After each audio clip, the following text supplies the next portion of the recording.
Russia warns that the conflict in Syria could spark World War III. The war on cash continues. And New York City gets wired for the Internet of Things.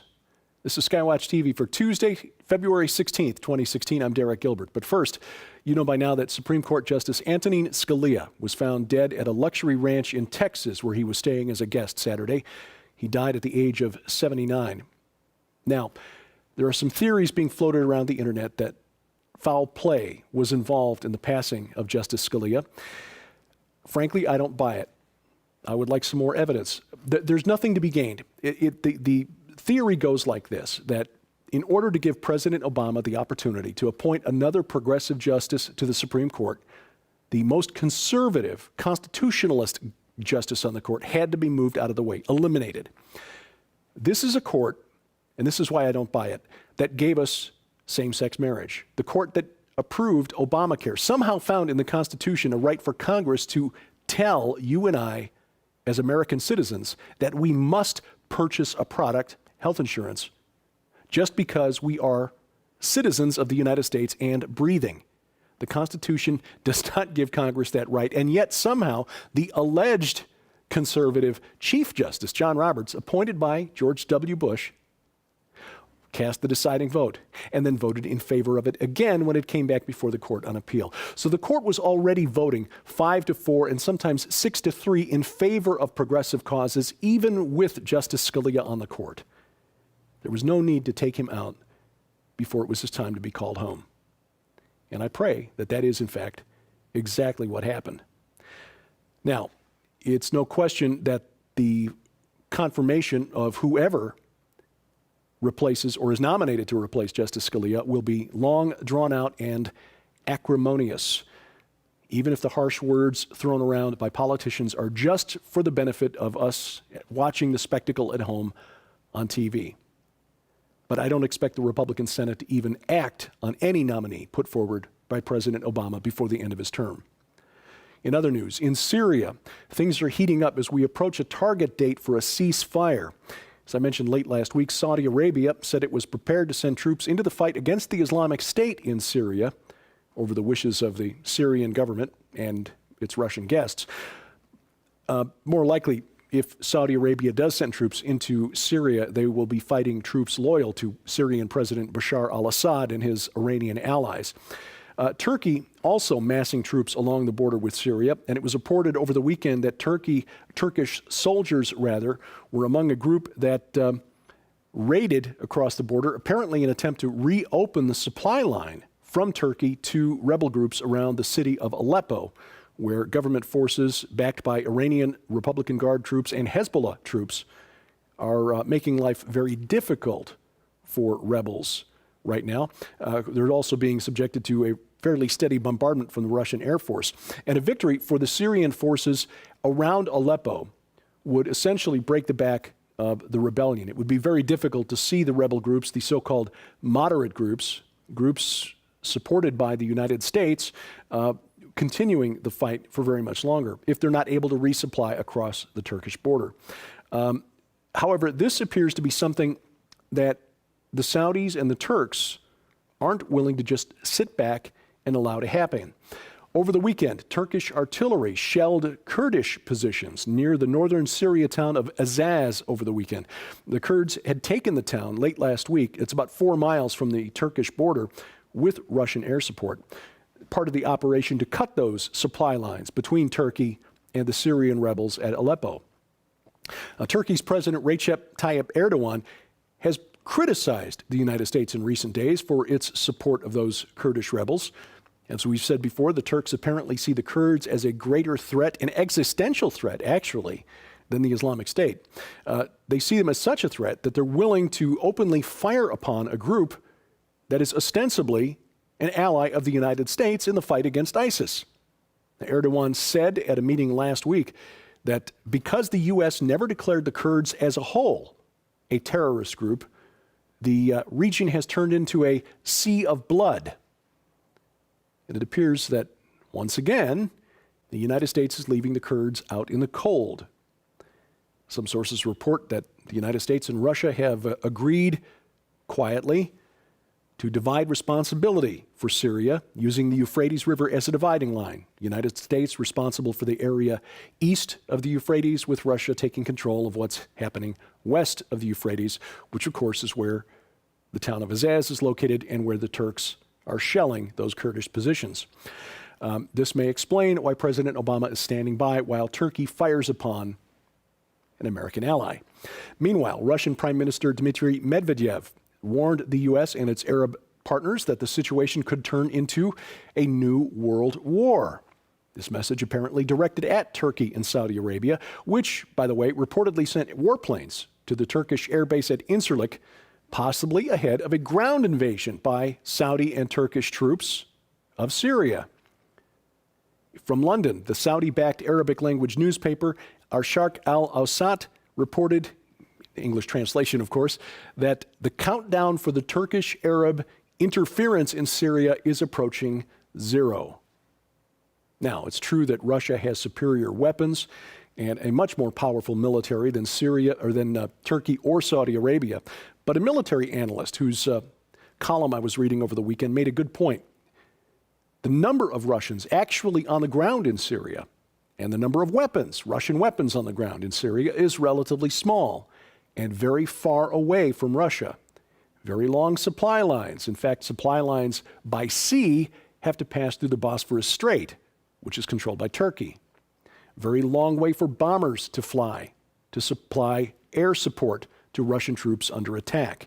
And it is possible, this was his point, it is possible that Turkey and Saudi Arabia are so anxious and determined to prevent the spread of Shia influence in the form of Iranian influence in Syria that they're willing to risk war, open war with Russia, to make sure that that doesn't happen, even if such a war would bring in Russia on one side and NATO on the other, which of course includes most of Europe, the United States, and Canada.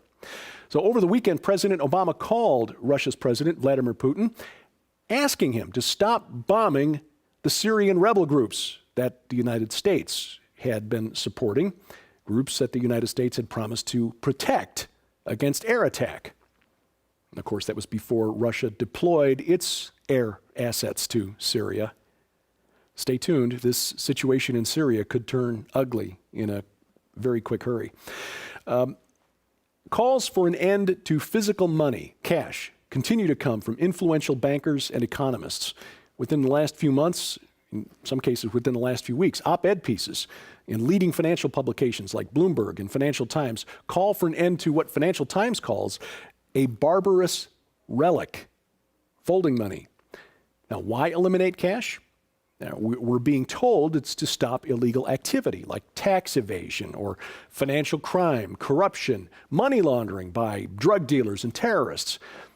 You see, if all transactions are electronic, tied to your debit card, then there is a record somewhere of all financial transactions. But it's more than just that. Now, as you can see by this map, where the darker the color red, the lower the interest rate charged by the central bank of that nation. And right now, about 30% of the world's gross domestic product is in nations where the central bank's interest rate is a negative number. That includes Japan, Sweden, Switzerland, Denmark, advanced nations, where the central bank is now actually paying its member banks interest to borrow money from the central bank. Now, the goal, we are told, is to encourage borrowing by member banks, to encourage them to lend to investors, which would then encourage them to spend money and get the economies of those nations moving again, trying to ward off a recession or perhaps even a word that begins with D that we dare not use in public. Now, after all, if banks are paying their customers to borrow money, then why not borrow money? Why not borrow money, invest and spend and make money? It sounds on paper like a good idea, but they're finding out it's not working the way they expected. You see, many people who are planning for retirement figure their savings, the amount that they need to save, based upon a projected rate of return on those savings. And when banks begin charging negative interest rates, paying borrowers to borrow, interest rates offered to savers also go negative. The bank starts charging you money for your deposits. And so people who'd been planning on a certain rate of return in order to meet their financial goals for retirement realize they need to start saving even more money, borrowing less, spending less, and saving more to compensate for low and even negative interest rates on money deposited in banks.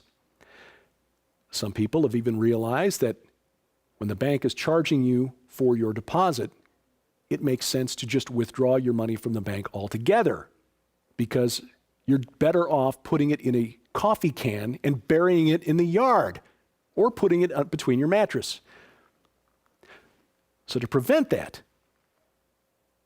cash is eliminated.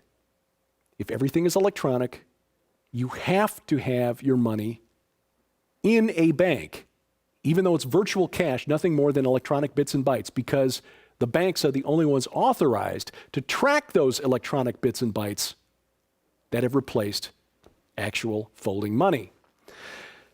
Then, when cash is eliminated, we're trapped.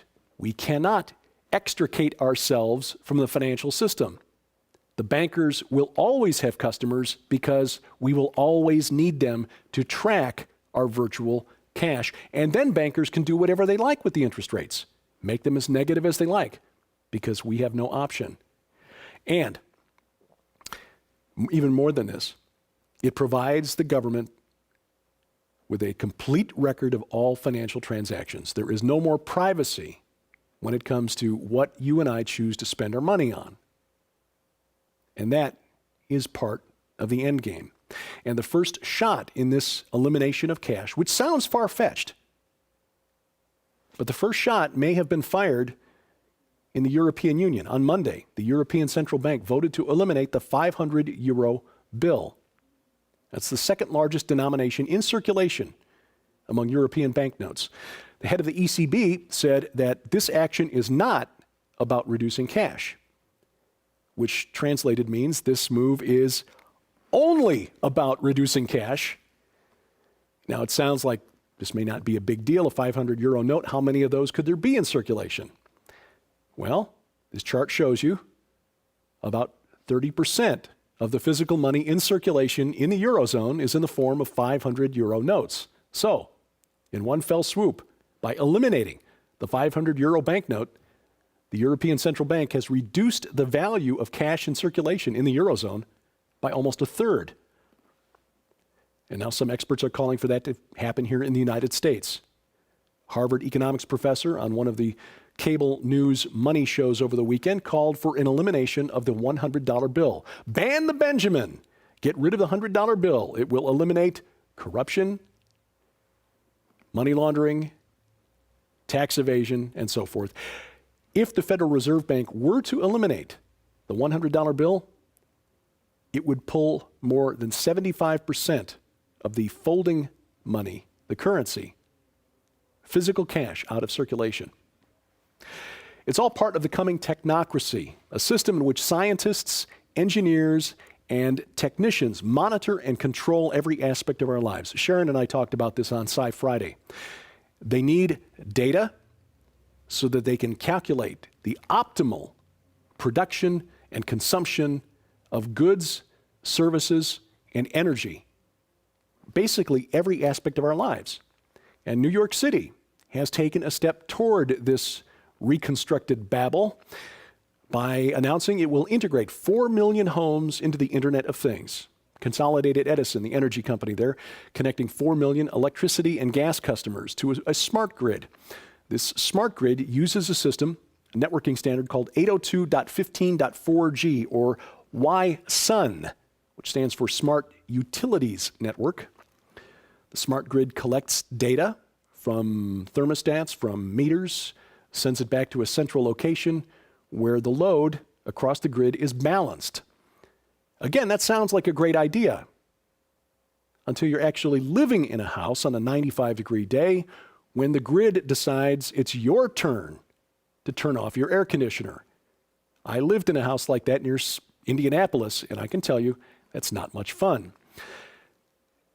But it's more than that. The Internet of Things seeks to integrate not just your electric meter, but all of your appliances, your automobile, all of your internet-connected devices, communications devices into this grid so that every aspect of life can be quantified, collated, sorted, analyzed, and then acted upon.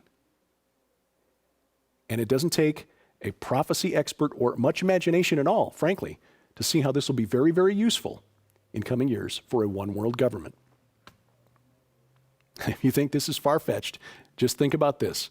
Why in the world do you think that Google, arguably the most powerful technology company in the world today, spent over $3 billion to buy a company that invented a network-connected thermostat? Well, this week is an exciting week at SkyWatch TV for a number of reasons. We're getting closer to the launch of Josh Peck's new program, Into the Multiverse. I know Sharon is hard at work on the graphic for that. But this is a week we launch with some new affiliates out there, and we want to thank them for partnering up with SkyWatch TV.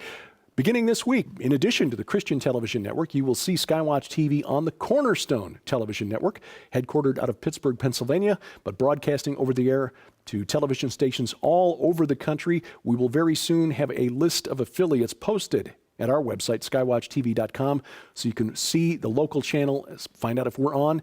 The program, SkyWatch TV, will air Wednesdays at 3:30 p.m. Central Time. That's 3:30 p.m. Central Time on the Cornerstone Television Network. We're also new members of the Victory Television Network, which covers most of Arkansas and the Memphis metropolitan area.